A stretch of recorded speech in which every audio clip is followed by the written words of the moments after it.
What's happening, financial coaches? It's Pete here. Want to read to you the next chapter from my book, Be Discovered: How to Market Your Financial Coaching Business. This book is available in paperback, ebook, or now audiobook, so you can listen to it in your car. I'm going to read to you chapter 20, which is called Don't Try to Look Big.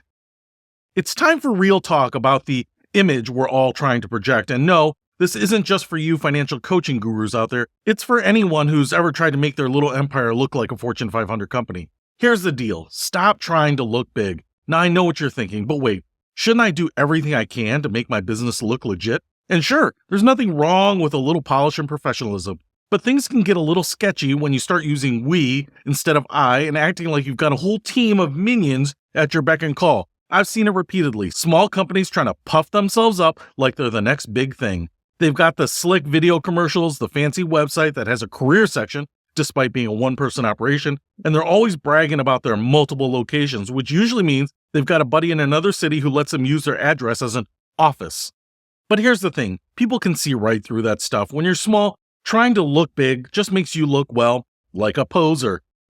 The people that it fakes out aren't the people that you want. And you know who does the opposite? The big guys. Those massive corporations are always trying to look like they're just a friendly little mom and pop shop. They've got commercials with the local banker who remembers your name. Don't try to hide it behind a bunch of fancy titles and shiny logos. When you're talking about your business, keep it real. Say things like, this is what I do. This is what I have. This is what I've done. Don't make it sound like you've got a whole army of employees when it's just really you and your cat. In fact, trying too hard to look big can actually backfire. If you're calling yourself the CEO of your one-person operation or printing up business cards with a bunch of fake titles, people will start to wonder what else you're being insincere about. They want to work with a small business because they want that personal touch, not because they want to be bamboozled by a bunch of smoke and mirrors. It's another reason you don't have to sweat things like logos, taglines, and branding. Sure, having a professional-looking business card and website is nice, but having something that looks homegrown can benefit you. At the end of the day, people will choose you because of you, not your fancy stationery. So embrace your smallness, leverage it. Make it clear that when someone works with you, they're getting you, not some faceless corporation. They're getting your undivided attention, your personal expertise, and your commitment to making their experience amazing. This one is kind of personal to me because it really grinds my gears because I have been on both sides of this. Now, I get a lot of people that go into financial coaching maybe have small business experience. Maybe they've been a stay-at-home parent or something like this, and they're kind of looking for something that gives them some flexibility. And so maybe they haven't come straight from corporate to a small business world, right? They've only kind of been in that organic small business world. But I have been in both. In fact, some of the companies I have worked with are the biggest companies in the world. For one of the companies, my team of analysts was managing a bigger pool of money than most companies are ever worth. I mean, we were managing billions of dollars because the company had trillions of dollars, okay? And then when I was recruited away to go work at another company, which I thought, oh my gosh, this company's so small, a company that produced, between $1.5 to $2 billion of profit each year. Their charitable donations were in the $500 million a year range.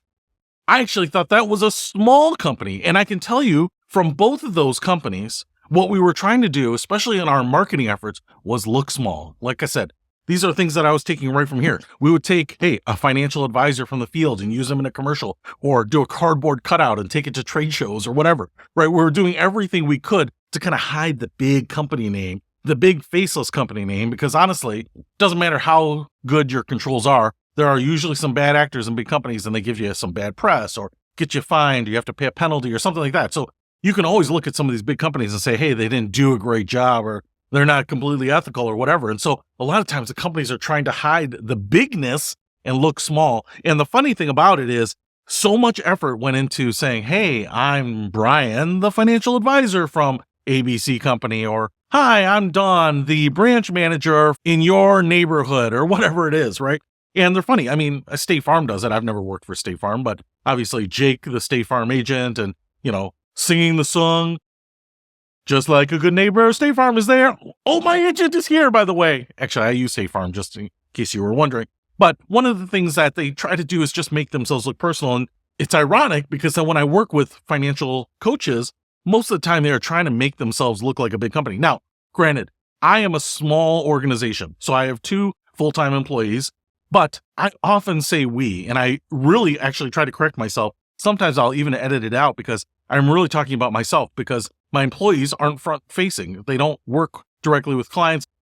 Bro, they're almost never on the phone. Sometimes they will send something or, correspond or do some customer service directly, but most of the time they're behind the scenes. And so it's me that people are working with. So even when we have worked on a team project and I come back and I say, hey, we worked on this, I sometimes think, well, I just want to say I worked on this, even though that might seem like it's robbing them of their credit. And certainly they have contributed to things like my courses and my handouts and my training materials and all those types of things.